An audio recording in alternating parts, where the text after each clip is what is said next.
Hello students, आज आपल्या सोबत आहे सचिन सुखदरे. सचिनला MST CT 2021 मध्ये 100% होते. तर मग आपण आता सचिनचं इंट्रोडक्शन बघूया. हॅलो, माझं नाव सचिन गणेश सुखदरे.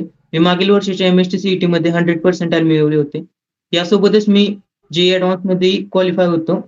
मी आता पुण्याच्या कॉलेज ऑफ इंजिनिअरिंग कॉलेजमध्ये शिकत आहे.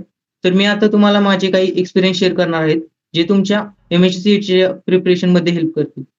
तर आपला पुढचा प्रश्न असा आहे की जे मुलं असतात, स्टुडंट जे असतात, ते बोर्ड्स आणि सीईटीचा स्टडी करताना कन्फ्युज होतात. कारण की बोर्ड्स आणि सीईटी या ज्या दोन एक्झाम आहे त्यांच्यामध्ये 1 किंवा 2 महिन्याचं अंतर असतं. त्यामुळे त्यांना कशाचा स्टडी करायला पाहिजे, आपण कशाला जास्त टाइम डिवोट करायला पाहिजे, असा प्रश्न पडतो. मग तू त्यांना काय सांगशील, की काय त्यांना ऍडवाइस देशील तू याबद्दल? सीईटीच्या स्टडी करताना बोर्ड्स हा महत्त्वाचा विषय ठरतो. तर मी माझ्या वेळी जास्त कॉन्सन्ट्रेशन सीईटीवर केले होते. फॉर्च्युनेटली आमचे बोर्ड्सही कॅन्सल झाले. तरी माझ्या मते मुलांनी बोर्डचे इम्पोर्टंट टॉपिक करून ठेवावे. त्यानंतर कारण एकदा जर बोर्ड चांगले गेले, तर त्याच्यामुळे सीईटीलाही कॉन्फिडन्स भेटतो. आपला पुढचा प्रश्न असा आहे सचिन, की आता तुला MST CT 2021 मध्ये 100% होते. तर मग त्याच्यामुळे की नाही तू एक प्रॉपर वेने स्टडी केला असणार, त्याच्यामुळे तुला इतके छान पर्सेंटाइल आलेले आहेत. तर मग तू सेल्फ स्टडी केला होता का क्लासेस लावले होते, आणि अभ्यास कशा प्रकारे केला होता ते तू स्टुडंट्सला सांग. मी जेईच्या प्रिपरेशनसाठी फिजिक्सवालाचा क्रॅश कोर्स घेतला होता. कोर्स ऑनलाईन असल्याने वेळेचे नियोजन मलाच करायचे होते. त्यामुळे मी जसे लेक्चर होईल त्या पॅरलली सिलेबस कंप्लीट करत गेलो. त्यानंतर डीपीपी सोडवत गेलो. डीपीपी म्हणजे डेली प्रॅक्टिस प्रॉब्लेम. परत त्याच्या सिलेबस रिलेटेड क्वेश्चन सोडवत गेलो. त्यानंतर PYQ केले आणि जर संडेला माझी टेस्ट असायची, तरी माझ्या मते विद्यार्थ्यांनी कोणताही कोर्स लावला असेल किंवा YouTubeशी करत असतील ते स्टडी, तर त्याचे रिलेव्हंट त्यांचे काम आहे, की ते त्याचे रिलेव्हंट क्वेश्चन सोडवणे, त्यानंतर PYQ सोडवणे, नंतर टेस्ट देणे. टेस्ट आठवड्यातून एकदा दिली तरी चालेल. अशा पद्धतीने जर अभ्यास केला स्टुडंटनी, तर मला नाही वाटत त्यांना कोणती अडचण येईल. तर पुढचा प्रश्न असा आहे की जे 12th स्टुडंट्स आहेत, जेव्हा 12th मध्ये येतात तेव्हा त्यांना जेई आणि सीईटी या दोन एक्झाम्स असतात. तर इंजिनिअरिंग साठी या दोनच एक्झाम इम्पॉर्टंट आहे आपल्याला ऍडमिशन घेण्यासाठी. तर मग ते जेव्हा जेईची स्टडी करतात 1 वर्ष पूर्ण, पण मग त्यांना जेव्हा फर्स्ट आणि सेकंड अटेम्प्ट किंवा पुढचे अटेम्प्ट झाल्यावर कळतं की आपला जेईचा अभ्यास इतका झाला नाही, तर मग ते सीईटी कडे शिफ्ट होतात. मग त्यांनी सीईटीचा स्टडी कसा करायला हवा, याचा तुझ्या काय ओपिनियन आहे? मुलांनी सुरुवातीपासूनच डिसाईड केले पाहिजे, की त्यांना जेई करायचे किंवा सीईटी. जेई 11वी पासून जर जेई केली, तर जेईचा सिलेबस हा खूप वास्ट आहे. त्यामुळे सीईटी तर आपोआप होऊन जाईल. नंतर 12वीत आल्यावर मुलांना कळेल, की त्यांना जेई झेपते का सीईटी झेपते. त्यानुसार त्यांनी सीईटीवर यावे किंवा जेईवरच राहावे. तर अशा मुलांनी जर सीईटीवर आले, तर त्यांना आधी मी सांगितल्याप्रमाणे त्यांनी पहिल्यांदा कंटेंट त्यांचा कंप्लीट करावा. ते कोणते कोर्स करतील, नाहीतर YouTube करतील. त्यानंतर त्यांनी त्याचे रिलेव्हंट क्वेश्चनची प्रॅक्टिस करावी, PYQ करावे, टेस्ट करावे. असे केले की त्यांचा योग्य पद्धतीने सीईटीसाठी तयारी होईल आणि असे सीईटीसाठी स्टडी करण्यासाठी आउट ऑफ द रेंज जाण्याची पण गरज नाही. एवढे जरी केले तरी त्यांना चांगला स्कोर होईल. सचिन, आपला पुढचा प्रश्न असा आहे, की खूपशा मुलांना असं वाटत असतं, की ज्या मुलाला सीईटी मध्ये 100% पडले असतील, जो ज्याचा ऍडव्हान्स पण क्लिअर आहे, तो की पूर्ण दिवसच अभ्यास करतो की काय. तर मग ऍक्च्युली तू किती वेळ अभ्यास करायचा ते तू मुलांना सांग. मी असा काही मोजून अभ्यास करायचो नाही. मी रँडमली अभ्यास करायचो. तरी पण जे मला दिवसाचे टार्गेट आहेत ते कंप्लीट करायचो. माझ्या मते मुलांनी 6 ते 7 तास किमान इफेक्टिव्ह स्टडी केला पाहिजे. त्यात त्यांनी टॉपिकशी रिलेटेड क्वेश्चन केले पाहिजेत. नंतर PYQ केले पाहिजेत आणि आठवड्यातून एकदा टेस्ट दिली पाहिजे. जर चुकून त्यांचा बॅकलॉग राहिला असेल, मागचे टॉपिक राहिले असेल, तर त्याच्यासाठी त्यांनी सेपरेट वेळ काढला पाहिजे आणि असे टॉपिक कंप्लीट करून घेतले पाहिजेत. तसेच त्यांनी काही वेळ माइंड मॅप बनवण्याला, नंतर काही वेळ शॉर्ट नोट्स ही बनवल्या पाहिजेत. कारण पेपरच्या आधी शॉर्ट नोट्स खूप इम्पोर्टंट रोल प्ले करतात. तर आपला पुढचा क्वेश्चन असा आहे की मुलं जेव्हा MST सीटीचे स्टडी चालू करतात, तेव्हा त्यांना एक क्वेश्चन पडतो की आपण बुक कोणतं रेफर करायला हवं. कारण की खूपशे बुक्स आहे मार्केटमध्ये, तर आपण कुठलं चांगलं असणार आहे आपल्यासाठी. तर तू काय ऍडवाइस देशील स्टुडंट्सला? माझ्या वेळी टार्गेटचे बुक वापरले होते. जसं माझं चॅप्टर होईल तसं मी टार्गेटचे क्वेश्चन सर्व सॉल्व्ह करायचो. नंतर पी-वाय-क्यू साठी स्कोर बुस्टर वापरले होते. हम्म. तर मुलांनी त्यांचे एखादे दुसरे बुक असेल तरी तेही चालेल, पण शक्यतो एकच वापरा आणि त्यातील सर्व क्वेश्चन सुरुवातीपासून शेवटपर्यंत सॉल्व्ह करा. त्यामुळे तुम्हाला क्वेश्चनच्या डिफिकल्टी लेव्हलचा अंदाज येईल आणि क्वेश्चनला तुम्ही सहज टॅकल करू शकता. हम्म. सचिन, आपला पुढचा क्वेश्चन आहे मॉक टेस्ट रिलेटेड. आता खूप मुलांना समजत नाही की मॉक टेस्ट द्यायला कधीपासून सुरुवात करायला पाहिजे. कारण काही असे मुलं असतात की त्यांचा सिलेबस कव्हर झालेला नसतो आणि ते डायरेक्टच मॉक टेस्ट देतात, आणि काही असे असतात की ज्यांचा सिलेबस कव्हर झालाय पण ते मॉक टेस्टच देत नाही. तर मग अशा मुलांसाठी तू काय सांगशील आणि मॉक टेस्ट बद्दल तुझा एक्सपिरियन्स काय सांगशील? मी सुरुवातीपासूनच मॉक टेस्ट देत होतो. नंतर टॉपिक संपल्यावर टॉपिक वाईज टेस्ट देत होतो. पण जसजशी सीईटी जवळ येत गेली तसतशी मी मॉक टेस्ट देण्याची माझी फ्रिक्वेन्सी वाढवली. नंतर मी तिसऱ्या दिवशी मॉक टेस्ट देत होतो. पण नुसते मॉक टेस्ट देऊन काही उपयोग नाही, तर त्याचे अनालिसिस पण करणे तेवढेच महत्त्वाचे आहे. त्यासाठी मी एक स्पेशल वही घातली होती. त्यात मी मिस्टेकच्या टाइपनुसार सिली मिस्टेक, कॅल्क्युलेशन मिस्टेक किंवा कन्सेप्ट मिस्टेक अशा प्रकारे क्वेश्चनला डिव्हाईड केले होते जे माझे चुकले होते. नंतर मी नेक्स्ट मॉक टेस्टच्या आधी ते रिवाईज करून जायचो. सपोज एखाद्या मुलाचा काही सिलेबस झाला नाही, जस्ट एक टॉपिक कंप्लीट केलाय तर त्याने टॉपिक वाईज टेस्ट द्यावी. आणि ज्या मुलांचा 70-80% सिलेबस झालाय त्यांनी फुल लेंथ मॉक टेस्ट द्यायला सुरुवात केलीच पाहिजे.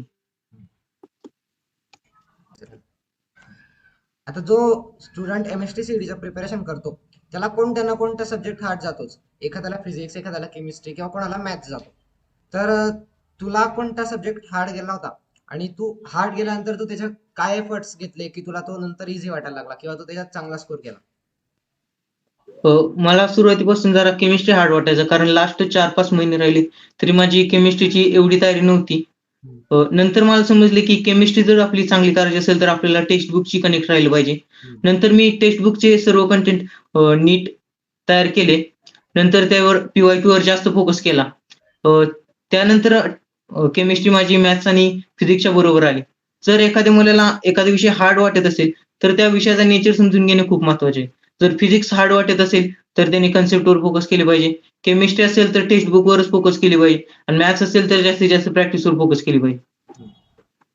सचिन, आपला जो पुढचा क्वेश्चन आहे तो फिजिक्स रिलेटेड आहे.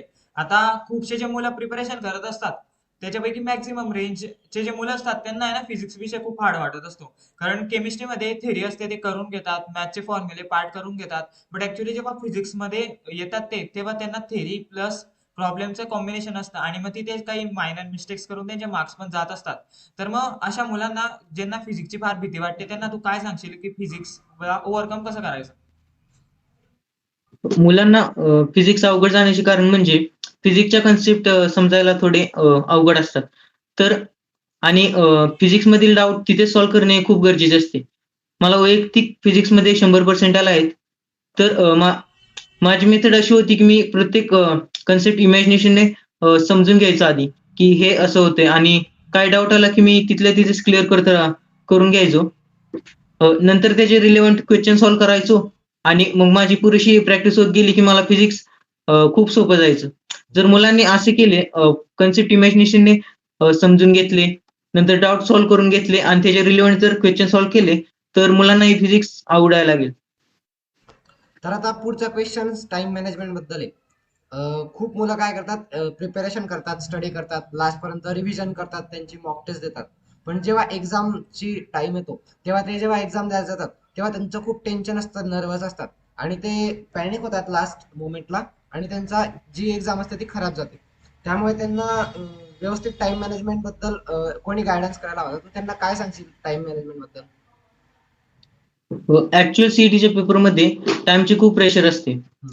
सेशन 1 मध्ये फिजिक्स आणि केमिस्ट्री मिळून 100 क्वेश्चन असतात, ते 90 मिनिटात करायचे असतात. अशा सिच्युएशनला एक गुड अप्रोच अशी असते की तुम्हाला फिजिक्स आणि केमिस्ट्री मध्ये जो सोपा किंवा आवडता सब्जेक्ट असेल तो पहिल्यांदा टॅकल करा. नंतर त्यात पण क्वेश्चनची डिवाइड करा, इझी, मीडियम, हार्ड. सुरुवातीला इझी करा, नंतर मीडियम करा, नंतर हार्ड करा आणि हे ऍट अ टाइम आपल्याला तिथे ठरवायचं असतं की कोणता क्वेश्चन इझी आहे किंवा कोणता हार्ड आहे. जर क्वेश्चन लेंदी असेल किंवा डिफिकल्ट असेल किंवा समजलं पण नाही असे क्वेश्चन हार्ड असतात, त्यामुळे ते लास्टला अटेम्प्ट करा. तिथे ते स्किप करा. सेकंड सेशन मध्ये आपल्याला 90 मिनिटात 50 मॅथचे क्वेश्चन सॉल्व्ह करायचे आहेत. प्रत्येक क्वेश्चन 2 मार्काचे वेटेज कॅरी करतो. त्यामुळे मॅथ्सचा सेशन हा काळजीपूर्वक केला पाहिजे. जर अशा पद्धतीने कराल तर तुम्ही जास्तीत जास्त क्वेश्चन सॉल्व्ह करू शकता. सचिन, आपला जो पुढचा क्वेश्चन आहे तो थोडा एंटरटेनमेंट रिलेटेड आहे. आता तुला इतके 100% होते तर तू खूप अभ्यास केला असेल, बट त्या अभ्यासामध्ये पण तू काही वेळ गॅप घेत असशील आणि दिवसात थोडं एंटरटेनमेंट करत असशील किंवा काही स्पोर्ट्स वगैरे खेळत असशील. तर मग तू किती वेळ ते एंटरटेनमेंट किंवा स्पोर्ट्सला देत होता तुझ्या टाइम टेबल मधून आणि काय करत होता त्या वेळेमध्ये? अभ्यासाव्यतिरिक्त हेल्थवर लक्ष देणे पण महत्त्वाचे ठरते. मी माझ्या वेळी दिवसातून 1.5 तास स्पोर्ट्सला द्यायचो आणि आत्ताही देतो. त्यामुळे नवीन ऊर्जा मिळते आणि आपली काम करण्याची इफिशियन्सी वाढते. जर तुम्हाला टीव्ही बघण्याची आवड असेल किंवा इतर एंटरटेनमेंटची आवड असेल, तर तुम्ही जरूर करा. पण दिवसातील काही स्टडीचे गोल असतील ते कंप्लीट करा आणि नंतर करा. तर आपला पुढचा प्रश्न असा आहे की जे स्टुडंट्स असतात जेव्हा 10th बोर्ड एक्झाम देऊन येतात 11th मध्ये, तेव्हा त्यांना जास्त अभ्यास नसतो. ते 11वीचं वर्ष थोडंसं अभ्यास जास्त नाही करत. तर जेव्हा ते 12th मध्ये जातात तेव्हा त्यांना कळतं की अरे आपण 11वीचा अभ्यास करायला हवा होता. तर जे मुलं आता 11वीत आहे आणि ज्यांना MST CET ची एक्झाम द्यायची, तर त्यांच्यासाठी तू काय सांगशील की त्यांनी काय प्रिकॉशन्स घ्यायला पाहिजे? आता ती मुले 12वीत आहेत तरी ते सीईटीत चांगली मार्क मिळवू शकतात. तर त्यांनी पहिल्यांदा 12च्या सगळ्या कन्सेप्ट क्लिअर केल्या पाहिजेत.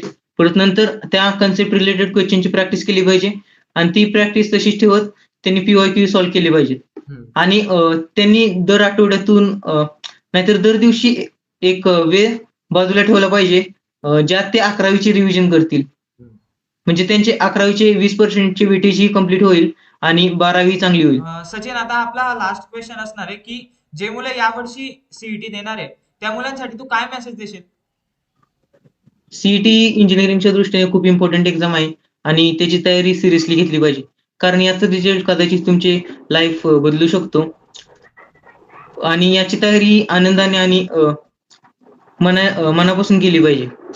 जरी एखाद्या विद्यार्थ्याला खूपच कमी मार्क्स टेस्टमध्ये पडत आहेत, तो खूप निराश आहे, तर त्याने ते असे टेन्शन घेण्याची काही गरज नाही. कारण सीईटीचा रिझल्ट आपली लाईफ डिसाईड करत नाही. परंतु काही मुलांना असे वाटते की आपण सीईटीत चीटिंग करू शकतो. आपण शेजारच्या विद्यार्थ्याचे बघून लिहू शकतो. तर त्यांना मला सांगायचे आहे की असे काही होत नाही. सीईटी जरी ऑनलाईन असली तरी ती आपल्या जिल्ह्यातील सीईटी सेंटरवर जाऊन कॉम्प्युटरवर द्यायची असते आणि शेजारचे प्रत्येक विद्यार्थ्याचे क्वेश्चन हे रँडमली डिस्ट्रिब्युटेड असतात. त्यामुळे इथे चिटिंगला काही शंकाच उरत नाही. मुलाखतीच्या शेवटी मी एवढाच मेसेज देतो की तयारी करत राहा, यश हे तुमचेच आहे. धन्यवाद. थँक्यू सचिन. जे मुलं MST CET ची एक्झाम देतात तर ते सर्वात त्यांचं एक एम असतं आधी की आपण COEP मध्ये आपलं ऍडमिशन झालं पाहिजे. आणि आज एक COEP चा स्टुडंट आपल्याला इनपुट देतोय इंटरव्ह्यू मधनं, तर त्यांना नक्कीच मोटिवेशन मिळेल आणि ते प्रिपरेशन मध्ये त्यांना खूप हेल्प होईल. थँक्यू त्याच्याबद्दल.